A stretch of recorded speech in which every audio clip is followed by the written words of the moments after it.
What very few people realize is that Laszlo Hans was an innovator, right? The reason why he had 10,000 Bitcoin to spend was that he was one of the early GPU miners, right? He figured out something and he bought a couple pizzas for 10,000 Bitcoin. Very few people dream of being Laszlo. Everyone dreams of being the guy that bought 10,000 Bitcoins. And I would submit that this is sort of like the fiat mentality. The people that are thinking, I would rather be lucky or be a rent seeker than good at something. Instead of dreaming of becoming Nikola Tesla or Thomas Edison, we are now dreaming of being Warren Buffett or some money manager or VC fund investor or an investment banker, somebody that does very little work, gets very lucky in many ways, and makes a lot of money. Most people, if you don't understand Bitcoin as sound money, as a savings technology, they don't hold. A lot of the people that bought like 10,000 Bitcoin in 2011, they sold when it doubled or 10x'd its money, and they never held. Even the young people now that are trying to figure out how to afford a house or something like that, once they see Bitcoin for what it is, which is an amazing savings technology, I can actually save up and buy a home because there is this demonetization of central bank-backed fiat currency and the debasement that it has that I can avoid by going into Bitcoin. Welcome to the Microscopic Podcast presented by Gold Republic. My name is Alexej Jordanov, and in this format, I invite you to look at the world through different lenses, to see what's hidden in plain sight. We'll dive deep to understand the forces that drive macroeconomics, financial markets, and the emergence of a new monetary system with sound money like gold, silver, and digital assets like Bitcoin. We'll also investigate how geopolitics and power games shape the world we live in. But also, what can we learn from history to understand the present and prepare for the future? This week, I have the pleasure to introduce Jimmy Song, an early Bitcoin developer, educator, and entrepreneur whose mission is to bring sound money to the world. We met during the Bitcoin Amsterdam 2023 conference and recorded a conversation in which Jimmy shares stories about how it was in the early Bitcoin days and about the cypherpunk movement, the evolution of Bitcoin in the last 15 years, his views on Bitcoin Cash and Bitcoin SV forks, what makes the strength of Bitcoin's network so decentralized and unstoppable, Bitcoin's biggest challenges like centralization of mining pools, and if Bitcoin is at risk to be manipulated through the approval of ETFs. I hope you'll get fresh insights and enjoy this conversation. If you do, please give it a like and subscribe. You can also leave your actions down below in the comment section. But most important of all, share it to those who need to hear this. But before we start, I'd like you to know that if you open an account at Gold Republic, you'll receive 1 free gram of gold worth 60 euros or $50. You just have to click on the link in the description.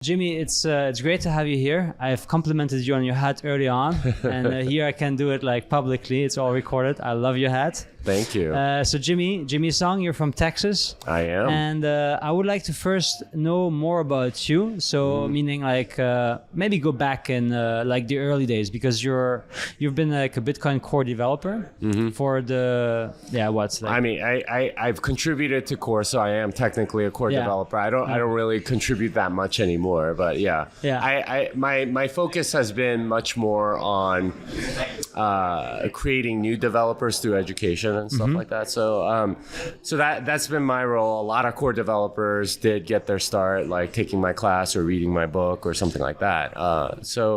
But yeah, I started back in 2013 contributing to an open source project that was Bitcoin related, but wasn't exactly Bitcoin. So, and many years later, here I am. Yeah. So how did you first encounter Bitcoin, and that's I think the most important, like what was your first thought around it? Yeah, so I encountered it in February of 2011, and I saw a story on Slashdot, which is a tech website. And the title of the story was Internet-Only Currency Bitcoin Reaches Dollar Parity. I saw it and I didn't know what it meant. So I looked into it. and I found out what it was. And one of the first thoughts that I had at that time was, wow, if this thing catches on, I better be one of the first people and not one of the last people to get this. Because I got the scarcity right away. It's like, oh, then I better be one of the first people, not last people. So, I didn't necessarily act on that, but I did get some eventually. Yeah. How would you say, so that was like 2011, right? You said 2011. So that was like barely 2-3 years after the first Genesis block on the blockchain of Bitcoin. And earlier on, you were on a panel with Mark Moss and with, I'm going to say... Eric Kaysen. Eric Kaysen, sorry.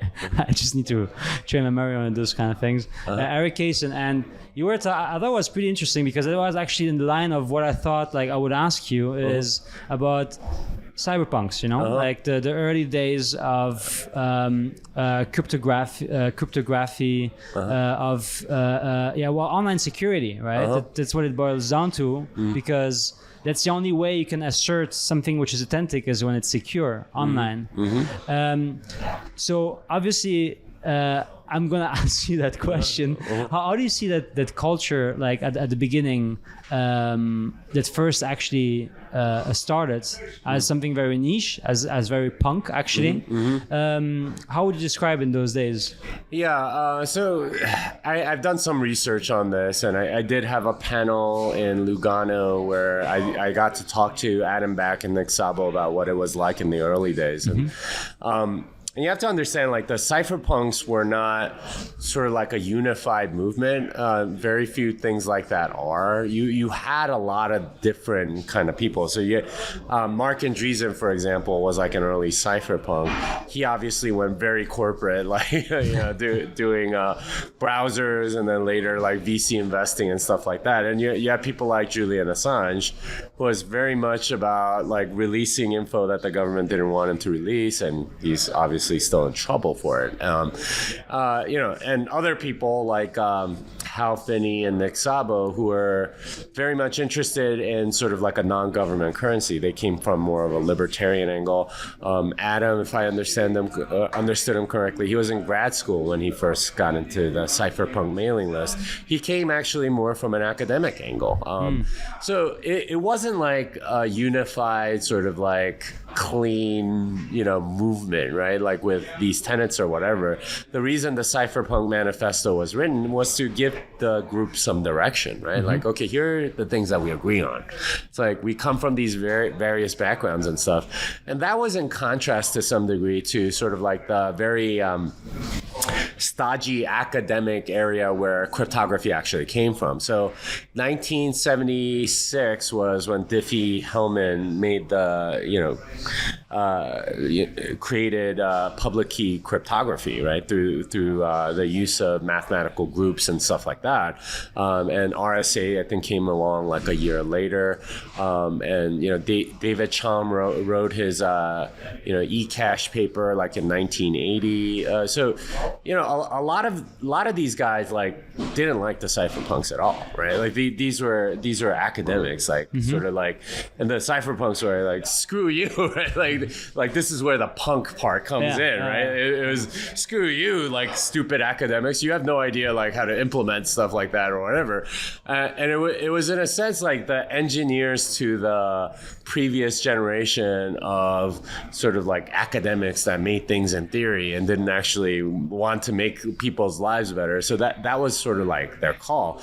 And when it actually, and there were many fits and starts, so many different like tries at some sort of digital money. David Chaum himself had a company, DigiCash, during the early .com days, and that was supposed to be sort of like the commerce currency of the internet. And we're getting sort of like reprised with Fetty and Cashew and things like that. But the idea was you have some entity that has the money, but like the transfer between would be completely private.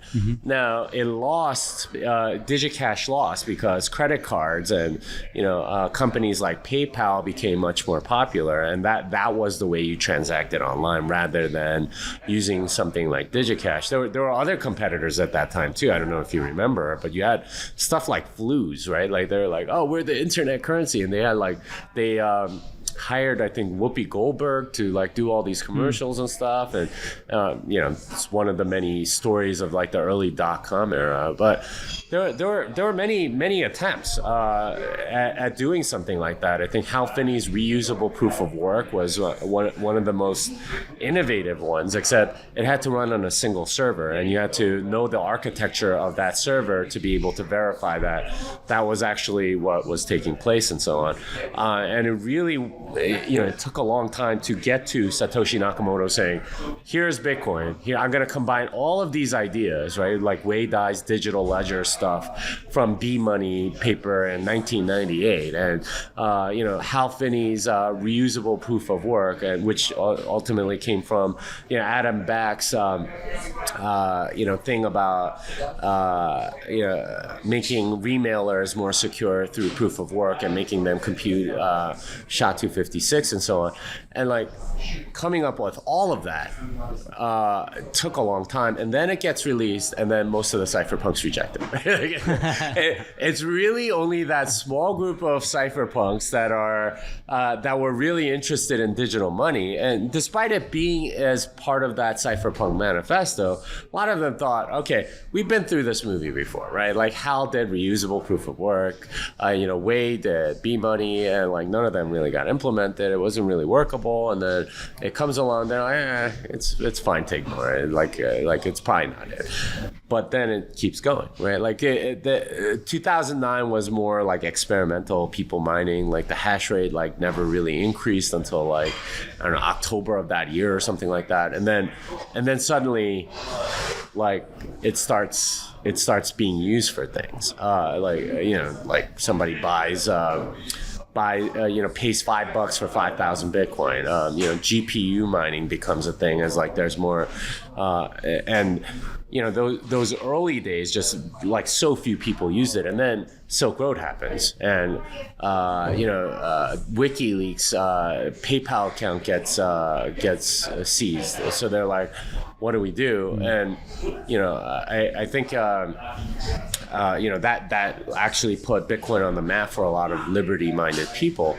So the early culture was very much like, okay, what is this for? And like trying to figure out, it's like sort of like this cryptographic curiosity, and then it starts being like this private thing, or like the thing of last resort for people that don't have any other means of transacting.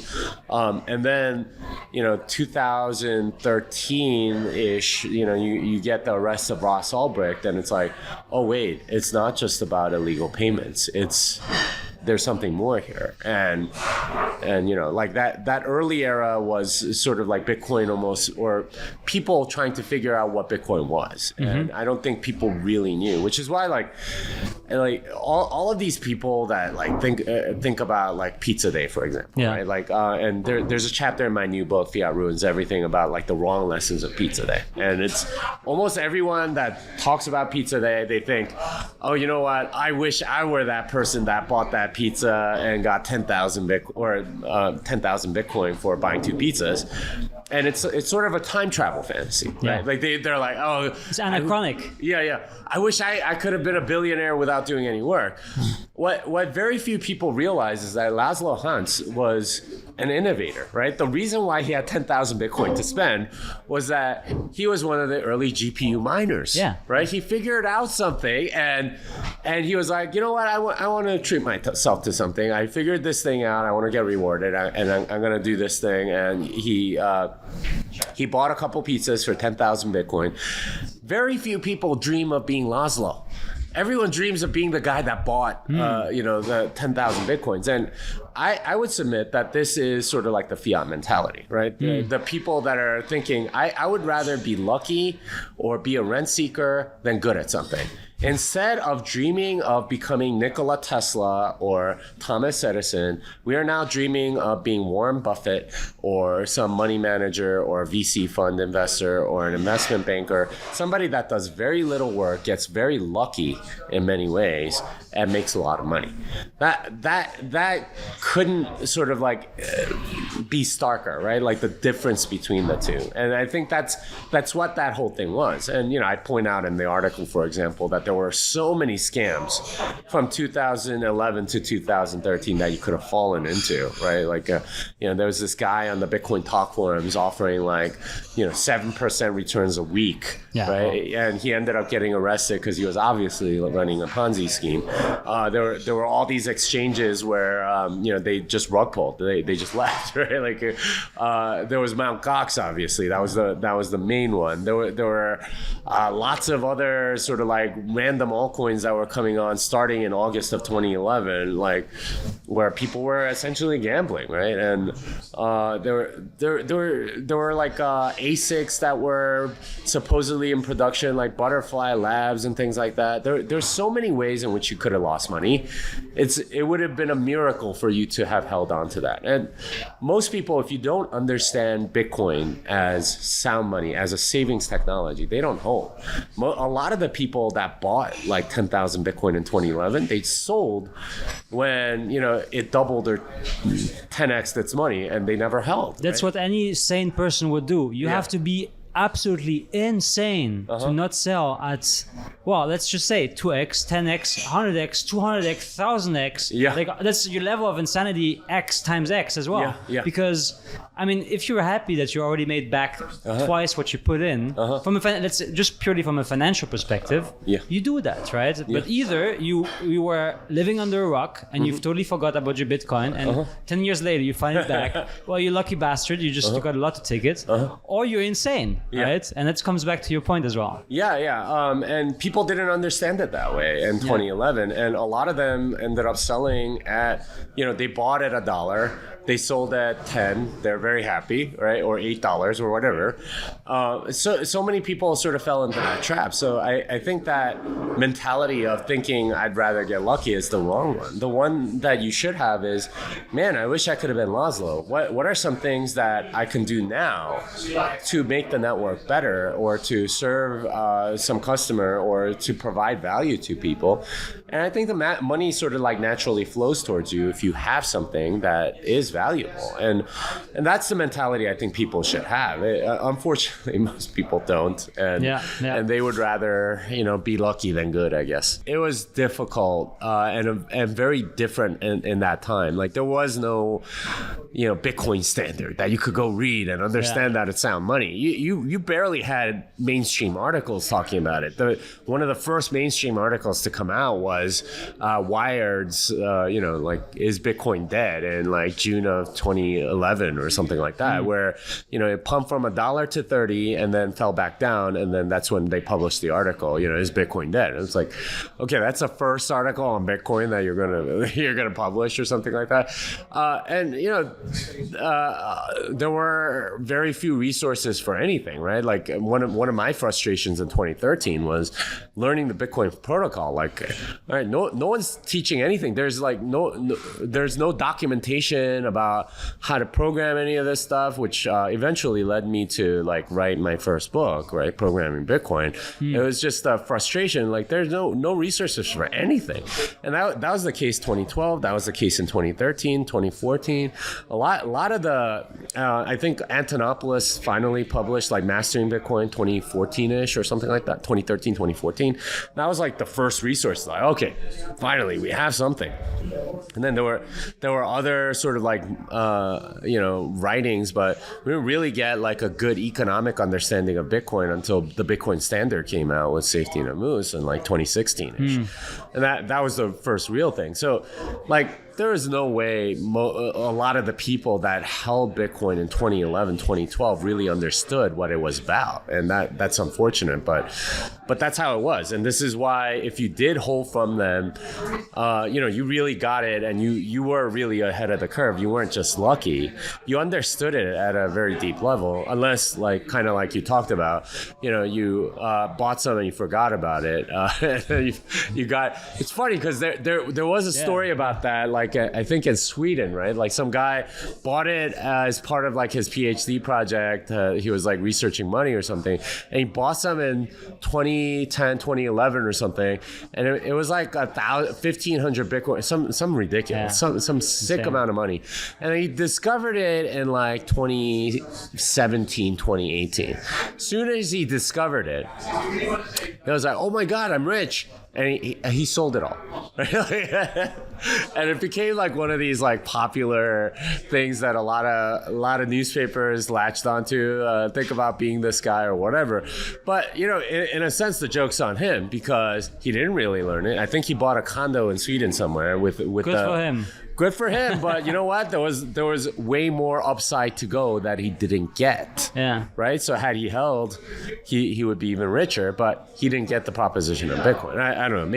Maybe he held some back or whatever. But he certainly sold a significant amount of it because he never really had the conviction. He never really understood Bitcoin, and that's the thing. It's funny. Like when I'm thinking out loud here, like it's funny to see how Bitcoin evolved. Like at first being like this kind of like prime technology pioneering thing of like all of a sudden, just like the diesel engine. Diesel engine was invented by accident. Microwave was invented by accident. Now the question is, who is Satoshi Nakamoto, right? Like we don't know like if it's a person, if it's many people, if it's the CIA, who the fuck knows? Who knows? Who knows? But it's beyond, that's like one question.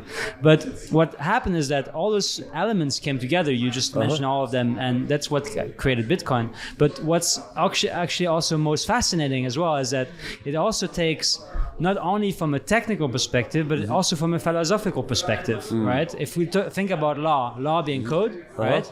Or if we talk about the fact that you have governance systems, just like a political system that we've also seen over and over develop through the years with just the interpretation, which is almost religious to the point of Satoshi Nakamoto's white paper being like the Bible, right? Like it's the initial book, right?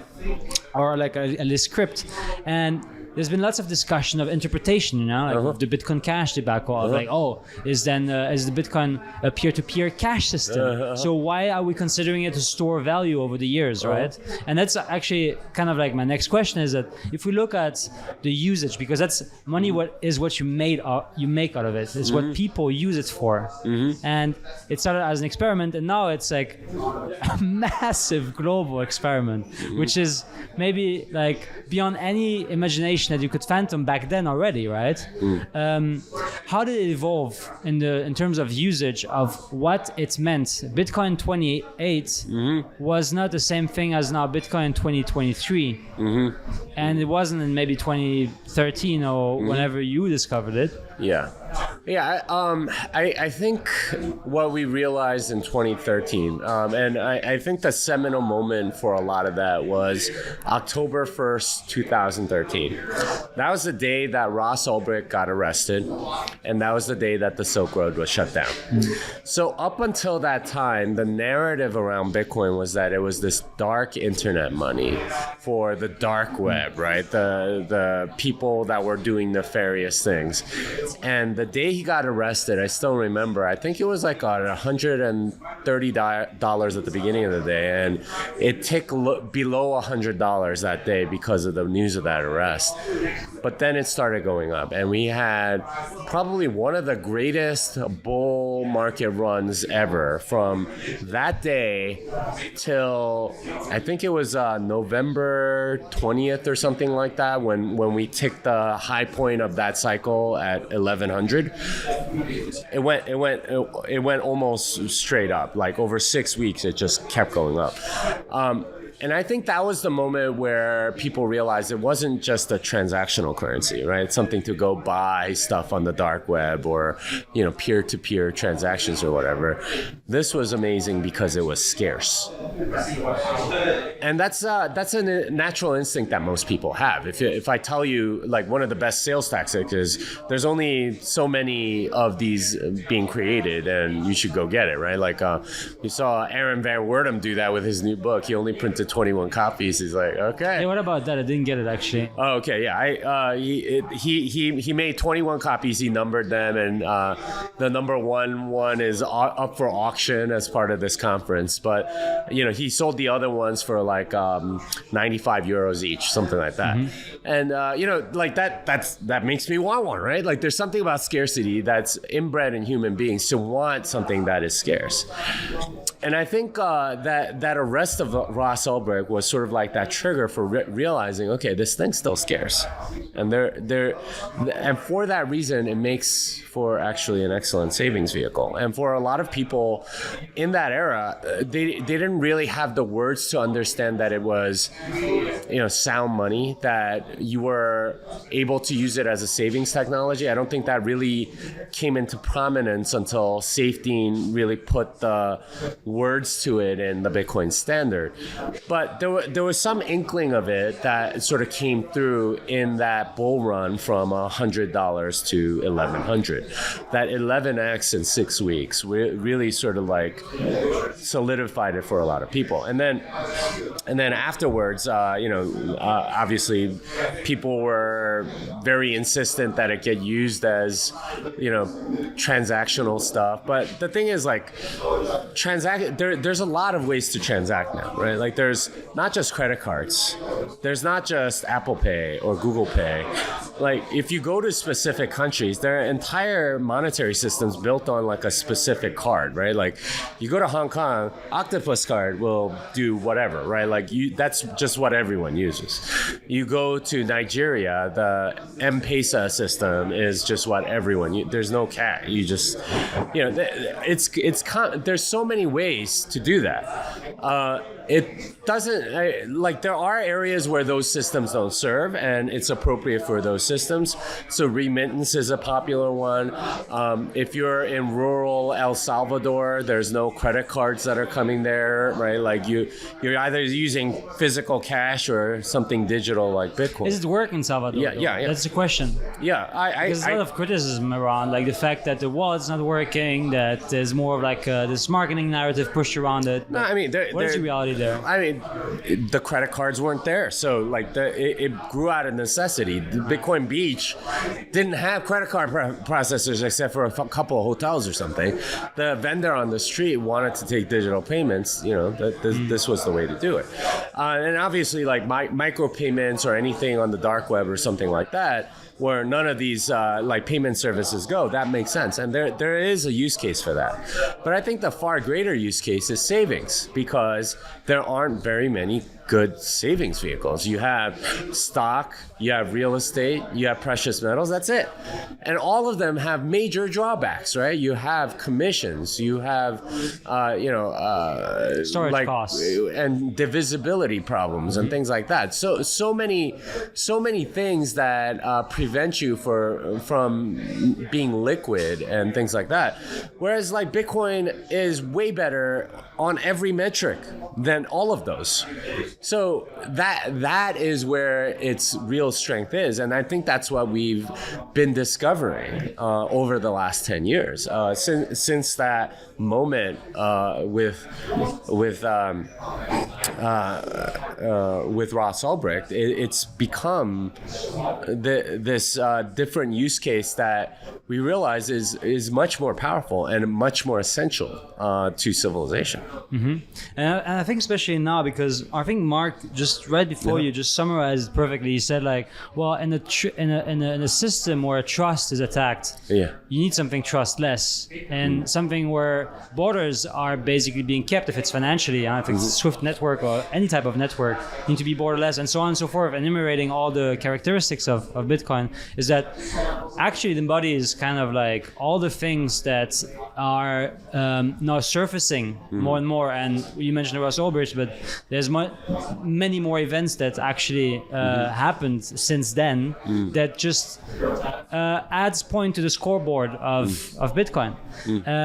And the thing though I want to also would be more interested in as well is what are the biggest challenges in terms of a protocol? Like, how do we ensure that Bitcoin remains integer to itself through its integrities, through its governance system? We've mentioned before, like I mentioned at least the debacle with Bitcoin Cash, right? With the fact that there was like a block size debate and so on and so forth. And then the hard fork, they created a new thing, Bitcoin Cash. Well, let's look at what Bitcoin Cash is today.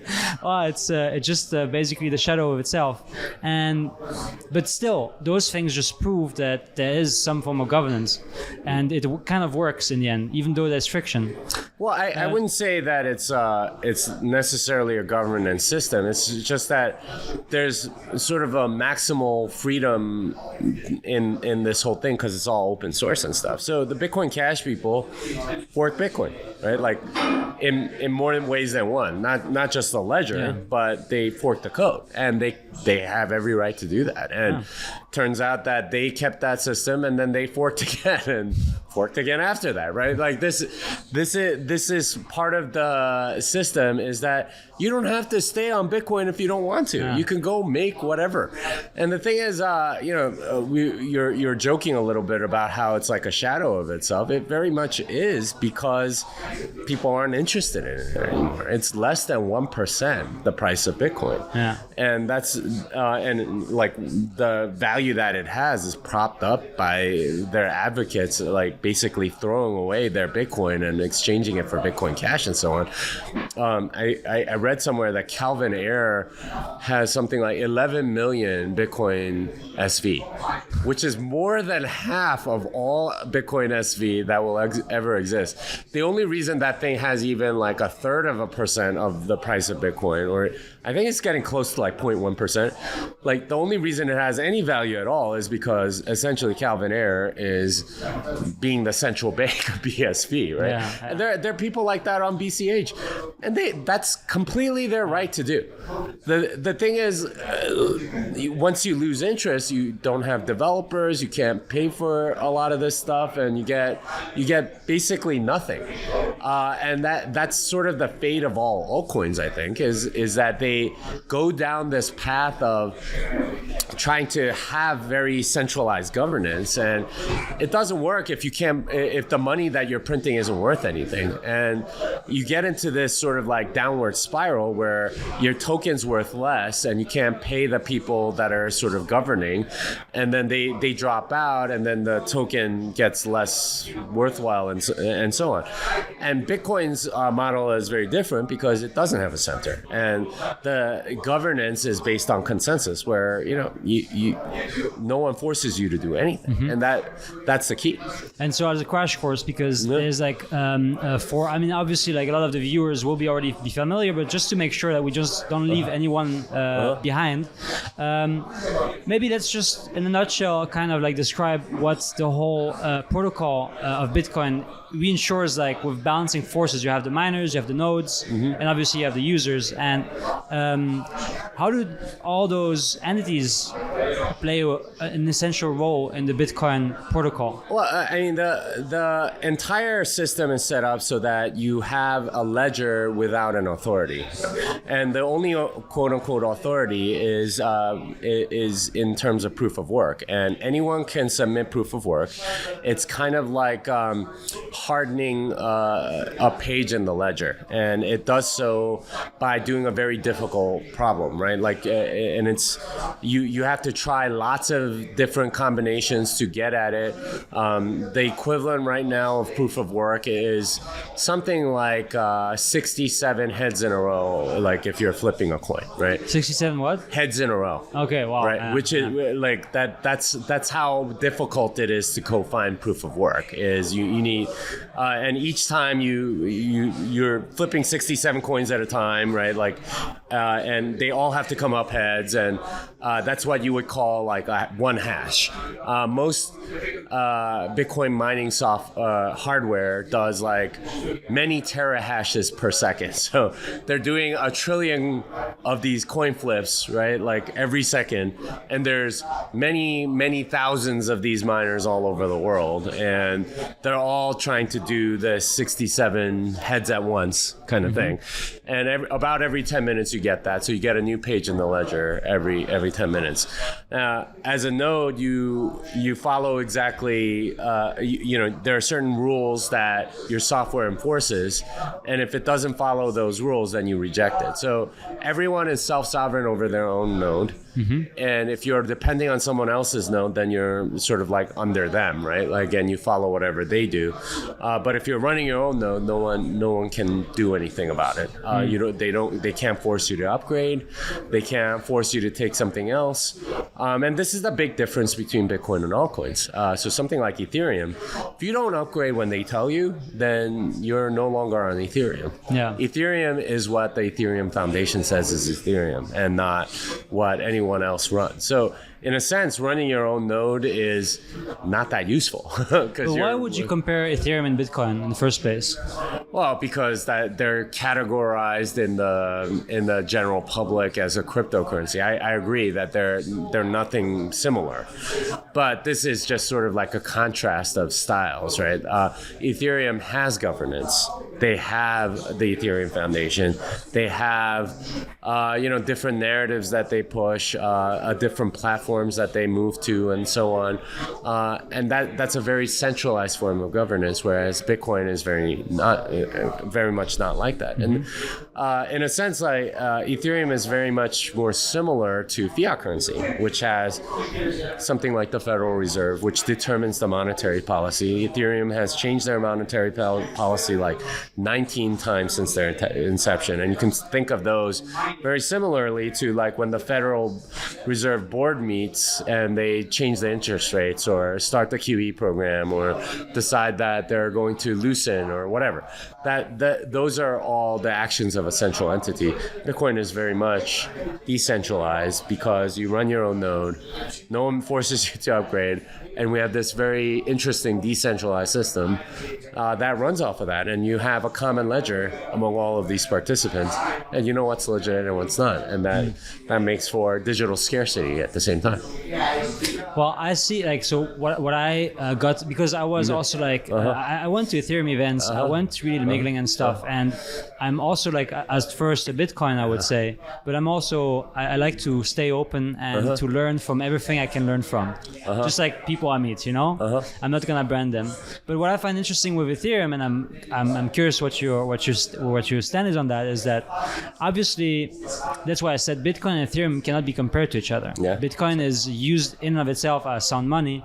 Some people would say Ethereum could be, but for the reasons that you just said, it would actually be rejected for maybe other reasons as well.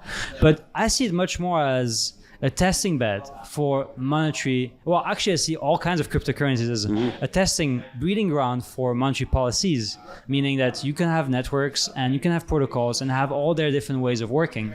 And Ethereum is maybe like the biggest sandbox in that regard, but with another layer on top of that, with other layers where you could just experiment being like they call it like the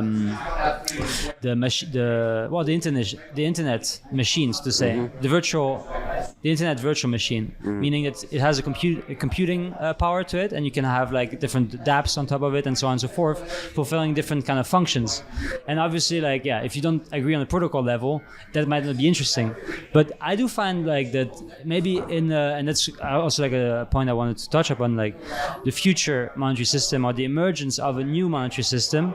You don't see Ethereum at all having a function in that at all? No, and the reason is, if you wanted to do any of that, you could do it centralized much better, faster, easier. The only reason they sort of like go along with all this is to avoid regulation, because what they are is a currency that they've created out of thin air. So I tell people, Bitcoin lets you be your own bank. Altcoins let you be your own central bank, right? And we can talk about CBDCs, but that's essentially what every altcoin is.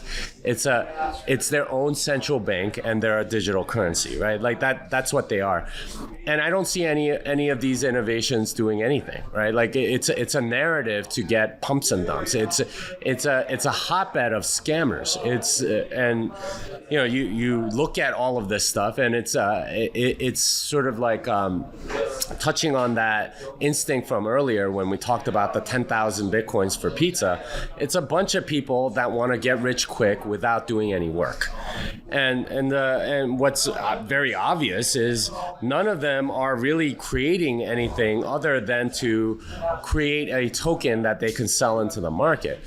If they actually wanted to create something, they could do so without a token and just use Bitcoin. And that would be the legitimate, like, non-scammy way to do it, but very few of them do. And like this idea that you have this amazing platform to do it, it's not amazing at all. It's in many ways like completely insecure. You see like quote unquote hacks all the time, right? Like but that's on other layers. I mean, it's not really a hack per se, as it is sort of like a flaw in the smart contracts that these very terrible developers are making. So I don't see any value at all. I've been watching this space for over 10 years now, and this narrative that somebody's going to make something useful, it's not useful. It's all pumps and dumps. It's all rent seeking. It's the purest form of what I call postmodern investing, where like the fundamentals don't matter at all, and it is all about how many other people that you can get into the investment than anything underneath. The narratives are useful, and I just want to put take a sledgehammer to it and break it all down, because it is the most evil thing. It's taking money from poor people. You know how many people in the Philippines lost their life savings on stupid crap that's essentially the equivalent of all of these like these ICO and DeFi and altcoin crazes that happen. You know how many people in Iran have lost money on this stuff. You know how many people in like Central Asia, all over the world. Yeah, people are losing money because of these altcoins, and it is the most unconscionable, immoral thing that you could be doing, rather than building a base layer of civilization that could be improving civilization significantly. This is what these people are. They are morally completely abhorrent, and I can't say in strong enough words how stupid they are, but not just how stupid they are, but how horrible they are for humanity. Okay, that was a long, brutal rant. I can feel you. I can feel your emotions. I mean, so back to the point of Bitcoin. Where do you see, let's say, the biggest challenges in terms of like scaling it up and bring it forward to what you just meant of being like the civilization layer? Yeah, thankfully the thing that Bitcoin needs more than anything else is time. Time. Because I mean, can't print that. Yeah. Think about 2011. It was only 2 years old. Very few people understood it or even trusted it, because it had only existed for 2 years, right?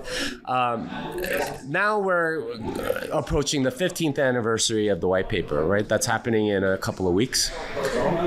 15 years is a long time, and people have a tendency to trust things that have lasted a while.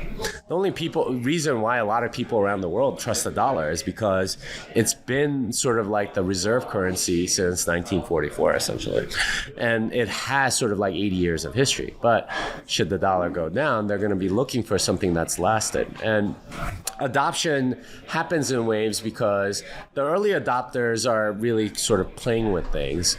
The middle adopters are sort of like trying to catch it when on its way up. But the late adopters, they're just sort of like waiting to make sure that this thing is legit.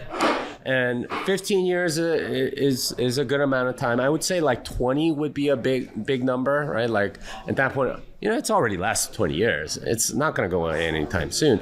We're getting a generation of people that have grown up with Bitcoin in their lives in some way, shape, or form. And once those people become adults, once those people, go into the workforce and start figuring out, all right, how am I going to save? Even the young people now that are trying to figure out how to afford a house or something like that, once they see Bitcoin for what it is, which is an amazing savings technology, I can actually save up and buy a home because there is this demonetization of central bank-backed fiat currency that and the debasement that it has that I can avoid by going into Bitcoin. Well, now you have the means to go and actually save up for a house instead of relying on mortgages and debt slavery and things like that. So I think time is what will really help. And time helps in the other direction too, because all of these altcoins get exposed for what they are.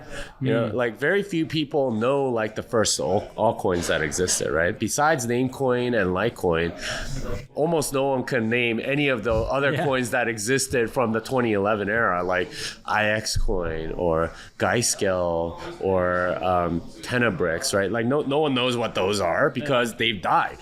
And I think 5 years from now, like pretty much cycle to cycle, like different altcoins come in, and we saw that with the last cycle and the cycle before, and they just sort of exposed that altcoins aren't anything. I'm not going to go so far as to say that there aren't going to be altcoins this cycle. There probably will be, but it'll be different ones, and people realize, okay, like none of this stuff lasts. My actual store of value stash needs to be in Bitcoin. Yeah. When we look at the miners, we've seen like a few weeks ago, I've seen like some criticism or some, let's say, things that are deemed to be like kind of a vulnerability to Bitcoin in terms of like miners, the way like there's a consolidation of power among miners. So bigger companies owning a bigger chunk of the mining network. Do you see like any problems like in that respect, like some maybe like some centralization trends, just like we see like bigger banks eating smaller banks, obviously not comparable, but a bit more like in that. I mean, this is, I think, has been sort of a known problem. I wouldn't say that it's that centralized even now or was before. The statistics everyone looks at are like mining pools and who's doing those. Those are very like that. Each pool is lots of different miners, right? Like they're already not that centralized. But the real concern, I think, for people is that if the pools create the template, then they determine what transactions are going in and so on. And that's mitigated significantly by Stratum V2. And that's being rolled out. It's already on some pools where individual miners get to decide on the actual template. They just have to prove that they're giving the money to the pool, and then everyone gets sort of like the goodies. And that puts more incentive on individual miners to go find profit and stuff like that and find the right template. And those can be outsourced as well. So I think we'll see a lot more miner decentralization. It so far has not been a problem. Like there's always FUD around it, especially by altcoiners, which is ironic because altcoins have way more miner centralization than Bitcoin does. But it's always sort of like a FUD point. It's like, I might have you have a large nose, and you find out that they have an even larger nose than you, and it's like, well, who are you to like make that criticism? But that's just sort of how altcoiners think. Anything against Bitcoin is good for the altcoin or whatever, and pumping their bag. So in a sense, I don't think it's that much of a problem. Practically speaking, it hasn't been. There's no one doing crazy stuff like selfish mining or anything like that, and we're not seeing like transaction censorship or whatever. But even if it were, we have all of these mitigations that are in place, especially with stuff like Stratum V2. And maybe it takes sort of like a strong government saying, if you're within our borders, then you have have to reject these transactions, and then individual like mining pools getting less popular because they're like conforming to that, and then other mining pools that are running Stratum v2 becoming more popular as a result. Maybe that's the direction we go, and maybe you need an event like that to make that happen. But I think we're just fine on that. As actually like already mentioned earlier on, the function of Bitcoin in the current monetary system is obviously like still suppressed by the fact that it's basically not used by, let's say, central banks or any settlements, international settlements from those governments or nation states. What do you think is going to happen once, let's say, an ETF is being created? And we've seen like, and that's kind of a wild, let's say, scenario I'm bringing in, and you tell me like if it's too crazy or if it even makes sense. But the ETFization of Bitcoin being its own asset class, when we look at gold and the fact that there's been a lot of talks about, especially if you follow a bit what the gold industry was in the last 30, 40 years, is that ETFs are kind of seen as a way to basically manipulate the price of gold and to repress its actual value. Do you see a similar threat happening to Bitcoin?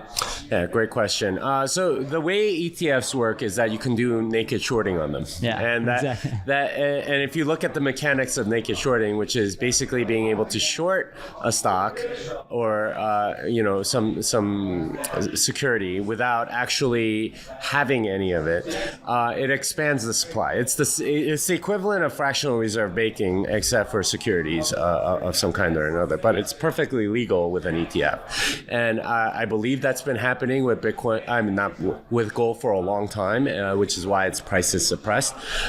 The sort of like mechanism to combat sort of that artificial inflation, though, is this ability to redeem.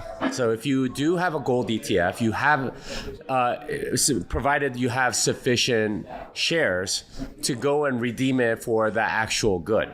So for a gold ETF, if you have like 50,000 shares of it, then you can submit it and you can receive actual gold bars in return. And that's supposed to be the mechanism to sort of like make sure that they're not doing fractional reserve banking. Yeah, but the ratio is quite high. It's 1 to 200 or something? Yeah. So the reason why people don't redeem is because gold is physical and it is very expensive to actually take delivery of gold. And for that reason, most gold is in like 7 different vaults around the world, right? There's one big one in London. I think there's one in Hong Kong, maybe one but it's a bunch of gold vaults that hold most of it. And that's so in a sense, gold is very centralized. It's in 7 places. If you can just secure those 7 places, you have most of the gold in the world, right? Other than industrial use, jewelry and stuff like that. So this is the problem with gold. And the problem that the ETF faces is that the redemption mechanism, which is supposed to put sort of a curb on the sort of artificial inflation through naked shorting, is restricted by the physical nature of the gold and sort of like the convenience of the 7. Retrievability. Yeah. So that's why I think to a large extent gold price has been suppressed. Now, can they do that with Bitcoin? They can, but the redemption still has to be there with spot. With futures, you can deliver. You settle in cash, so it doesn't need any of that. But if it's spot, then what happens is, say one share of the ETF is supposed to be equivalent to 1/100th of a Bitcoin, right? So one share would be worth maybe like $260, $65 or whatever the price of Bitcoin is at the moment. And then maybe they make it like you have to have 10,000 shares and we deliver in 100 Bitcoin chunks. Well, if they did that, and if they did that if they let too much naked shorting happen, then people are going to start getting suspicious, and then you get a run on the bank where here's 10,000 shares, give me my 100 Bitcoin. Here's my 100 shares, give me my 10,000, or here's my 10,000 shares, give me my 100 Bitcoin. Soon they can't do it, and then ETF goes bankrupt. It's over. That's that. Then, but would it depend maybe on the? I'm not sure like how much into technicalities it actually you can nuance what you just said, meaning that not everybody has just like 100 Bitcoin. Right. But so, it only takes one person willing to go do that, right? Okay. And then you start the run on the bank, and then it's over. And this is how fractional reserve banks historically have acted: is you get a run on the bank, it's bankrupt, it's over. And so if they do that, well, it's not the ETF that goes bankrupt; it's all the naked shorters that get demolished, right? Because everyone is exiting, and then the naked shorters, well, like you have to deliver something. Maybe they print fiat money to cover them or whatever, but that just means like the price of Bitcoin goes up. So it's this is the thing about hard money. If you can take delivery, and we have this combination of something that's hard money but also digital, making delivery so much easier. Yeah, it's you end up bankrupting the naked shorters, the fractional reservers. But wouldn't? Okay. Yeah. All right. Fair enough. I don't want to take any more of your time because I think you're done. I have to go to another thing. Yeah. I think thanks a lot, Jimmy. Jimmy, you also have a book that you just also like sold out here at the conference. You want to say a few words about it and people can so it's called Fiat Ruins Everything, and it is available on Amazon, bitcoinmagazine.com, and my website fiatruinseverything.com. So it's a book aimed squarely at Bitcoiners to show you exactly how bad the fiat system has gotten in every aspect. I touch on all kinds of things, from the lack of birth rate in the world to the scientific industrial complex, and how all kinds of things have been corrupted by fiat money, and how getting off of fiat money will make everything better. Great. I hope I can read this book, and maybe like next time we get to talk about it. But in the meantime, thanks a lot, Jimmy, for your precious time. Thank you. Thanks for watching. If you liked this episode, give it a like, and don't forget to subscribe. Leave your actions down below in the comment section. And if you want to watch more videos, feel free to check the most recent video, but also any other video that we've had published on the channel before. See you next time.